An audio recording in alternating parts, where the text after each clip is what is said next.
Coba kita jujur menerima kenyataan. Di banyak daerah, SD negeri hari ini kosong. Bukan kurang gedung, bukan kurang guru, yang kurang itu murid. Tapi anehnya, negara justru sibuk membangun sekolah rakyat, sekolah baru, gedung baru, anggaran baru. Kalau masalahnya kemiskinan, kenapa solusinya selalu bangunan?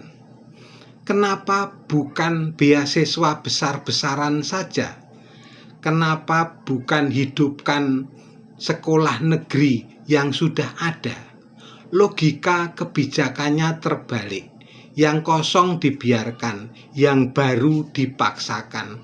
Setiap proyek gedung berarti tender, pengadaan lahan, kontraktor. Dan kita tahu betul, di negeri ini proyek fisik sering lebih cepat tumbuh daripada akal sehat.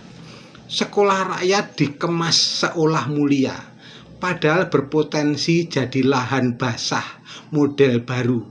Bungkusnya pendidikan, isinya transaksi. Padahal solusinya sederhana dan bersih. Beasiswa penuh untuk anak miskin, transport gratis, makan bergizi, sekolah pakai yang sudah ada, lebih murah, lebih cepat, lebih adil. Kalau sekolah negeri hidup kembali, anak-anak miskin bisa sekolah tanpa stigma. Lalu apa urgensi sekolah rakyat? Jangan-jangan yang dibangun bukan pendidikan tapi proyek, bukan solusi tapi pencitraan.